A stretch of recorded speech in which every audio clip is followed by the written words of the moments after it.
chers élèves.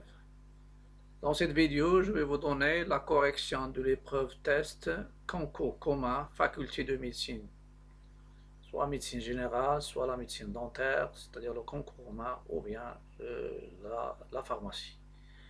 Donc ce concours, c'est le concours d'accès à la faculté de médecine, session de juillet 2019.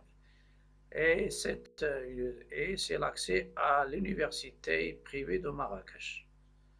Normalement, c'est le même système pour le concours commun.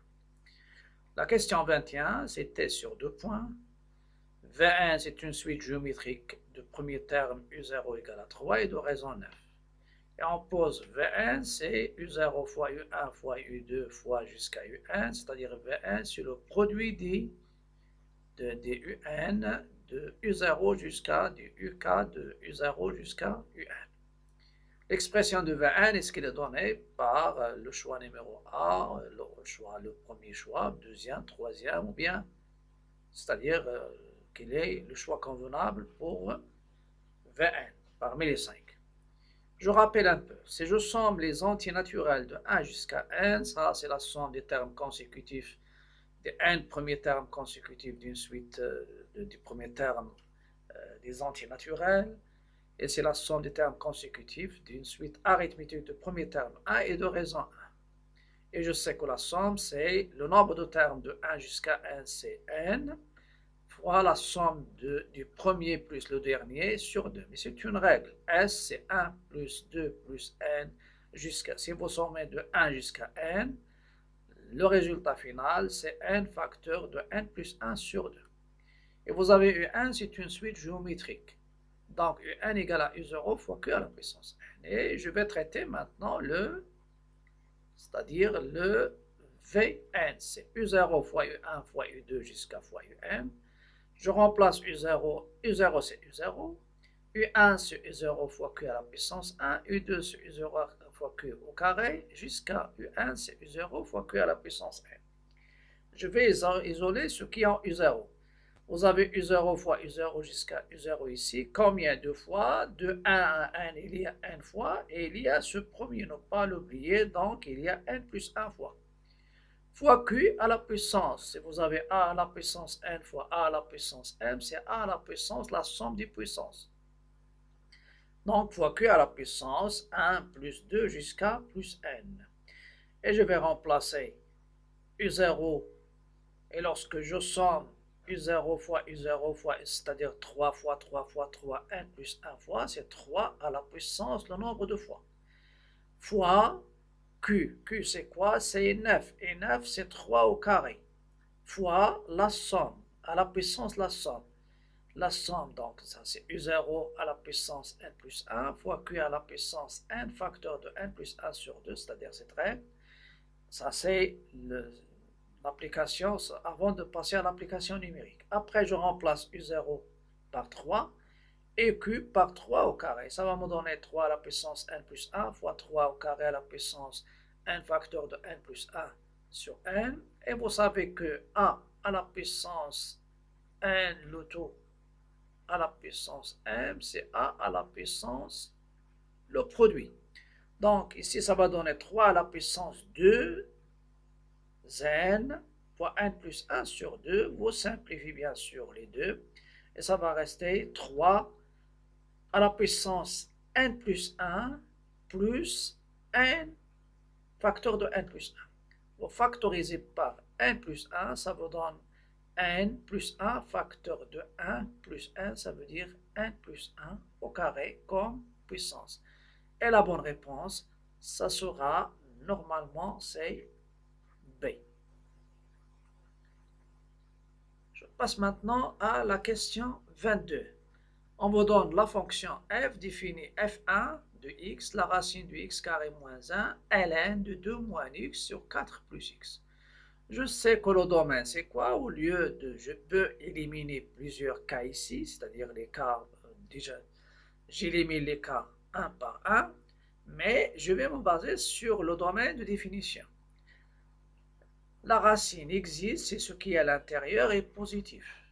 Et ça se traduit, bien sûr, vous avez x carré plus 1, ou bien x carré moins 1 égale à 0, ça vous donne x carré égale à 1, donc x égale à 1, ou x égale moins 1.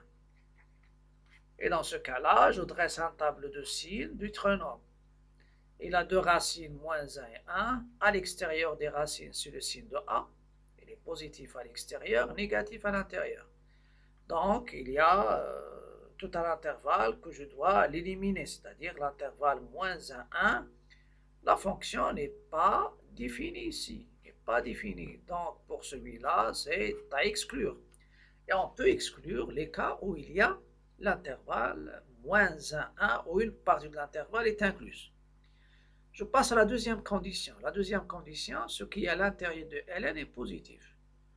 Vous pouvez prendre des cas comme normalement comme le 1, le moins 1, le 2 et vérifier et peut vous servir à éliminer les cas. Pour moi, je traite le cas avec des tableaux de signes. 2 moins x sur 4 plus x, positif, ce qui est à l'intérieur, et il existe, ça veut dire ici, il faut que x soit différent de moins 4. Donc les intervalles où il y a moins 4 est fermé, il faut les exclure aussi. Vous avez ici, je fais le rapport 2 moins x, 4 plus x, et le rapport. Je sais que 2 moins x, il s'annule. Donc 2 moins x égale à 0. Ça vous donne x égale à 2. Moi, j'explique pour vous. Vous pouvez faire directement la rédaction, sans rédaction. Ça vous donne x égale moins 4. Donc, 2 moins x, il s'annule en 0, 2. Et 4 plus x, il s'annule en moins 4. Le rapport n'est pas défini en moins 4, c'est ça le cas. Et il s'annule en 2. 2 moins x. Et de la forme ax plus b, le coefficient de a de x, c'est négatif. Et je sais qu'ax plus b, elle prend le signe de a à droite de la racine, et à gauche, elle prend le signe contraire. Donc, vous avez moins, donc ça sera à droite moins, et ici plus plus. 4 plus x, c'est aussi de la forme ax plus b. C'est un bilan. Le coefficient de x, c'est 1, positif. Donc, à droite de 0, c'est positif, négatif. Pour le rapport, c'est comme le produit. Donc, négatif, ici, positif, et c'est négatif. Donc, vous pouvez remarquer que je peux exclure les cas où il y a à droite de 2 et à gauche de moins 4. Donc, il y a deux conditions. Donc, ici, la deuxième condition, et je vais essayer de voir quel est l'intervalle que je vais prendre. Donc, je prends ici moins 4, et dans moins 4, normalement ici, les cas, donc entre moins 4, et il y a ici, il y a 2, où il s'annule. Ici n'est pas défini. Donc, les intervalles qui restent, c'est moins 4 moins 1 over en moins 4, et en 0, normalement, il est fermé. Et vous avez l'autre intervalle, c'est ici, fermé en 1 où il y a un 0 et en 2 strictement positif, donc il faut éliminer 2. Donc pour moi, les intervalles, c'est moins 4, moins 1, fermé, union 1, 2 over. C'est ça le domaine de ma fonction f1. Donc c'est moins 4 moins 1, union, et c'est la réponse D. Après, la question 23. Question 23, c'est une limite. C'est la limite de ln de 1 moins 3x sur l'exponentielle 3x moins l'exponentielle 2x. Lorsque x tend vers 0, ça donne ln de 1, x remplacer x par 0, sur l'exponentielle 0 moins l'exponentielle 0, ça donne une forme indéterminée 0 sur 0.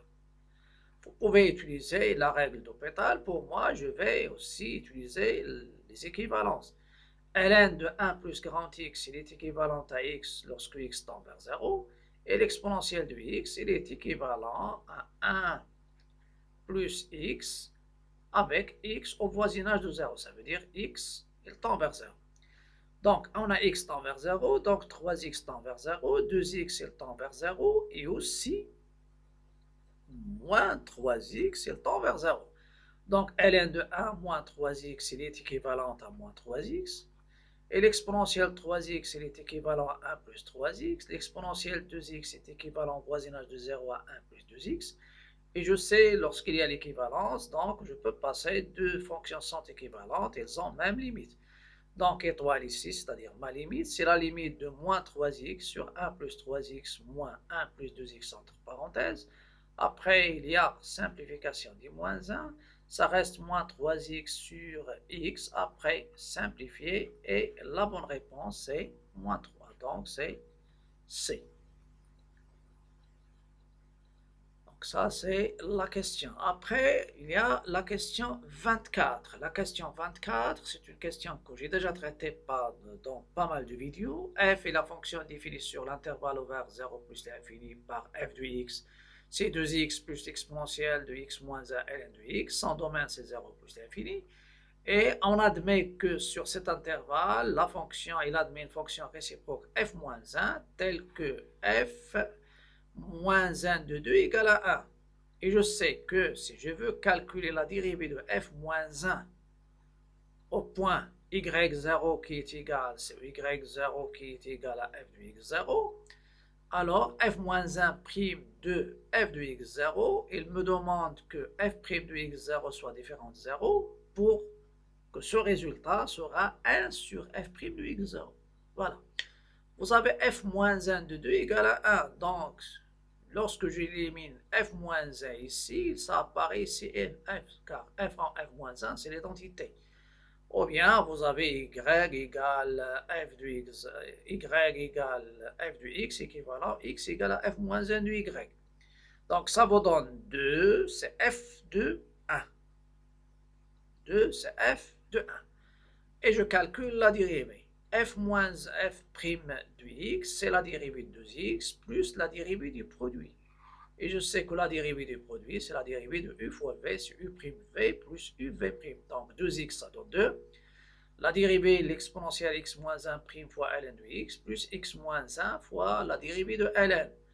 Donc 2, je sais que l'exponentielle x moins 1, c'est la dérivée de l'exposant qui est égal à 1 fois l'exponentielle de x moins 1.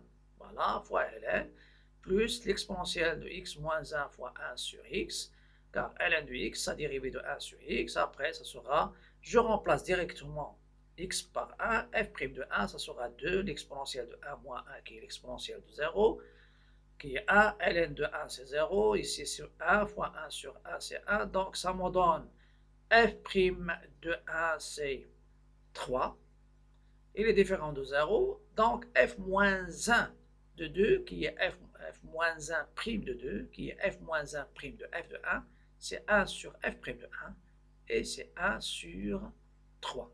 1 sur 3, donc la bonne réponse c'est A.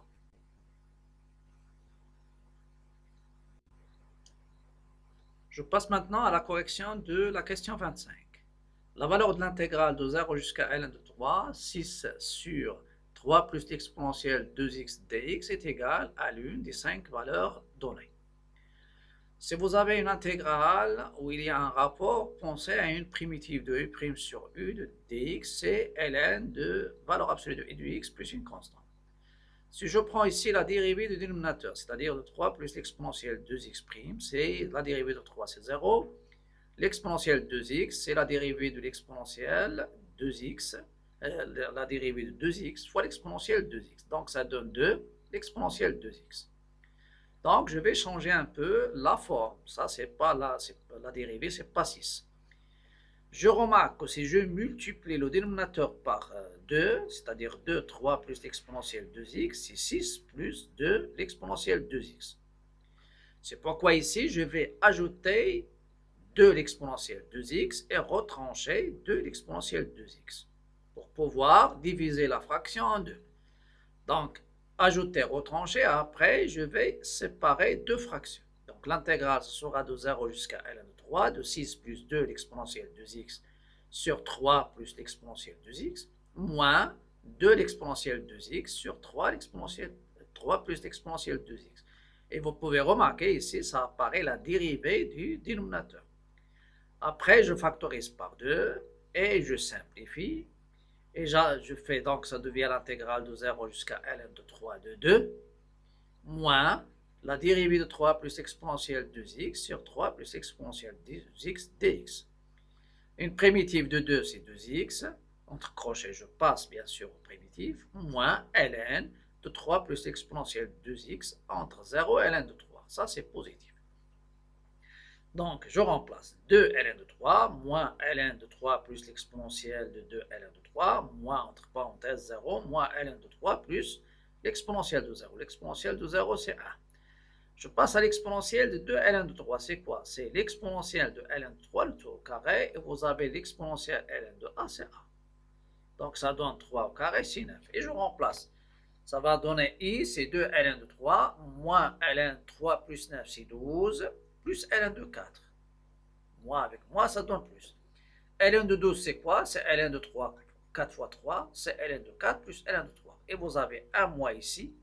Donc, ça devient 2 ln de 3, moins ln de 4, moins ln de 3 plus ln de 4. Simplifiez les ln de 4. 2 ln de 3, moins ln de 3, ça donne ln de 3. Et ça donne la bonne réponse. Je pense que c'est dès maintenant. Voilà. La question 26. La question 26, c'est dans les transformations dans le plan complexe. Donc, le plan complexe est rapporté à un groupe orthonormé direct, soit R la rotation qui est associée à tout point M d'affixe Z, le point 1' d'affixe Z', tel que Z' égale moins n demi plus e racine de 3 sur 2 fois Z, plus racine de 3 sur 2, plus 3i sur 2. Vous pouvez écrire ça, c'est l'exponentielle θ avec le cosinus θ, c'est moins n demi, sinus θ, c'est racine de 3 sur 2, et sans doute, ça sera pi moins pi sur 3, ça veut dire 2pi sur 3. C'est E et pi, 2pi sur 3. Mais ce qui m'intéresse, c'est pas l'angle, mais c'est le centre. Je rappelle, R, rotation de centre oméga et d'angle θ, alors son expression complexe, ou bien son écriture complexe, Z', c'est E et θ, Z moins Z oméga, plus Z oméga. Et je sais que le centre, il est invariant par la rotation. Ça veut dire qu'il ne change pas. Son image, c'est elle-même. Donc, Z' égale à Z. Donc, vous avez deux choses. Si vous voulez trouver directement l'affixe de oméga, essayez de résoudre l'équation Z' égale à Z. À la place de Z', vous mettez Z et passez le tout sur qui est en Z au premier membre, les complexes sans Z de deuxième membre et résoudre l'équation de premier degré et trouver l'affixe du point, la valeur de Z, ça sera l'affixe de oméga. Pour moi, je sais que le centre est un point invariant, ça veut dire si je remplace Z par une valeur, il faut que Z' donne la valeur de Z. Si je prends 0, ça me donne Z' égale racine 3 sur 2 plus 3i, donc il ne peut pas être 0. Si je prends moins 1, Z', c'est moins 1, donc ça donne 1 demi plus racine 3 sur 2, ça reste, ça ne donne pas moins 1. Et ça reste aussi moins i racine de 3 sur 2 plus 3i racine 3, donc ça ne donne pas le moins 1. Pour le 1, c'est la même chose aussi. Il me reste i et moins i. Si je prends i, Z', ça sera moins 1 demi plus i racine 3 sur 2, et je multiplie par i, plus racine 3 sur 2 plus 3i sur 2. Le i fois i racine 3 sur 2, ça donne moins racine 3 sur 2, plus racine 3 sur 2 qui vont se simplifier, et ça reste 3 demi i moins 1 demi i, c'est i. Donc, la bonne réponse, c'est B. L'affixe, ça sera i. La question suivante. La question suivante, c'est une question sur aussi les nombres complexes. On considère un nombre complexe Z égale sinus θ plus i carré cos θ, facteur de cos θ plus i sinus θ, où θ appartient à l'intervalle ouvert, moins pi sur 4, pi sur 4. L'argument du nombre complexe Z est congru modulo de pi à l'une des 5 valeurs. Je rappelle un petit peu les formules de transformation. Cosinus de A plus B, c'est quoi? C'est cos A cos B moins sinus A sinus B. Et si vous avez moins, Dans la transformation, ça donne plus. Sinus de A plus B, c'est sinus cosinus, sinus A cos B, plus cos A sinus B. Alterner sinus cosinus. Si vous avez moins, ça reste moins. Je peux transformer cette expression qui s'écrit sous la forme A cos x plus B sinus x. Je factorise par la racine de 1 au carré plus moins 1 au carré, ça veut dire par racine de 2. Et ça va me donner cette transformation. C'est racine de 2, facteur de racine de 2 sur 2, cosinus x, moins racine de 2 sur 2, sinus x. Et je prends racine de 2 sur 2, ici un cosinus, ici c'est un sinus. Et ça me donne racine de 2 cos pi sur 4 cos x moins sinus pi sur 4 sinus x, c'est racine de 2 cosinus pi sur 4 plus x. Et pour vous, si vous avez cos x moins sinus x, la transformer directement, c'est racine de 2 cos pi sur 4 plus x. Et si vous avez plus, c'est racine de 2 cos pi sur 4 moins x. Et je reviens à mon complexe. Z, c'est sinus θ plus i carré cos θ, facteur de cos θ plus i sinus θ. Vous avez ça, c'est un réel, parce que i carré, c'est moins 1. Donc ça donne sinus θ moins cos θ, e et θ. Vous pouvez prendre ici, factoriser par la racine de 1 au carré plus moins 1 au carré, et suivre la même méthode. Ou bien prendre celle-ci, multiplier par moins. Donc ça donne moins racine de 2 cos pi sur 4 plus θ. Et celle-ci, c'est quoi? C'est e et θ. Le moins, parce que je veux avoir un module qui est positif. Donc moins, c'est, je prends le moins, et le moins, c'est quoi? C'est l'exponentielle i pi. Ou bien, vous pouvez prendre moins e et θ, c'est l'exponentielle i pi plus θ. Donc, ça va vous donner i pi, l'exponentielle i pi fois l'exponentielle i θ, c'est l'exponentielle i facteur de p plus θ. Et je veux voir ici ce facteur, est-ce qu'il peut jouer le rôle du module. Vous avez θ entre moins pi sur 4, pi sur 4, donc j'ajoute pi sur 4 deux membres, ça donne 0. Pi sur 4 plus pi sur 4, c'est 2 pi sur 4, c'est pi sur 2. Et je sais que sur l'intervalle moins pi sur 2, le cosinus est strictement positif parce que elle est large, elle est stricte. Donc le cosinus pi sur 4 plus θ positif. Donc le module c'est quoi? C'est racine de 2 cos pi sur 4 plus θ. Et l'argument c'est quoi? C'est pi plus θ. Donc la bonne réponse c'est A. La question maintenant suivante. La question suivante, c'est la question 28. Soit A et B, deux points distincts de l'espace E munis d'un repère orthonormé. L'ensemble des points M de l'espace vérifiant AB scalaire le vecteur MA plus MB égale à 0 et est-ce que c'est une sphère, une droite, un plan, l'ensemble E ou bien l'ensemble U. Normalement, ces deux-là, vous pouvez les exclure. Parce que je sais que dans l'espace, l'ensemble des points M de l'espace tel que AM scalaire N égale à 0, c'est-à-dire, vous avez, ça c'est un vecteur, sans doute ça sera un vecteur normal. C'est le N. Et MA plus MB, c'est un vecteur lié à M. Donc, on peut écrire cette écriture sous cette forme. Et ça va me donner le plan passant par A et de vecteur normal N. Et je ne peux pas avoir une sphère, parce qu'une sphère, ça sera, il y a le M, la sphère de diamètre AB, c'est quoi? C'est l'ensemble des points M dans l'espace, tel que MA scalaire MB égale à 0. C'est la sphère de diamètre AB. Et si vous êtes dans le plan, ça sera le cercle de diamètre AB. Quel est son centre? C'est I milieu du segment AB, et le rayon, c'est la distance AB sur 2.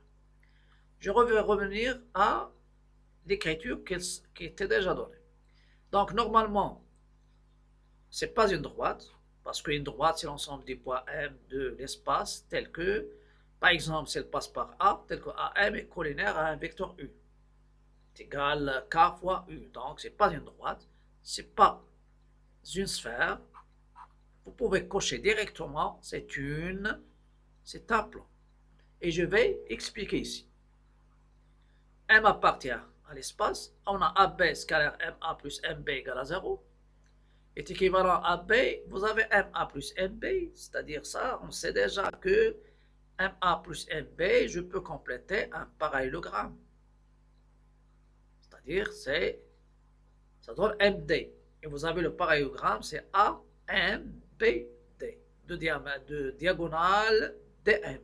Et l'autre, c'est AB, il se coupe au milieu. Et vous avez normalement MD, c'est 2MI. Donc, MA plus MA plus MB, vous pouvez prendre ces 2MI avec I sur le milieu des segments AB. Donc, ça donne AB scalaire 2MI. Le 2, c'est non nul. Donc, AB scalaire MI égale à 0 avec I le milieu de AB. Et vous pouvez conclure, c'est le plan passant par le point I et le vecteur normal AB, ou bien il est orthogonal à la droite AB. Passant par I et le vecteur normal AB, c'est-à-dire il est orthogonal à la droite AB. Donc, la bonne réponse, c'est C. Ça, c'est l'explication. Mais pour vous, ce n'est pas l'espace entier, ce n'est pas l'ensemble vide, et ce n'est pas une droite, et ce n'est pas une sphère. Les plans, on peut avoir ce genre, et on peut avoir l'ensemble des points de l'espace tel que la distance MA égale la distance MB. C'est-à-dire, c'est le plan médiateur. Le plan médiateur, c'est le plan qui passe par le milieu des segments AB et orthogonal à la droite, passant par les deux points A et B.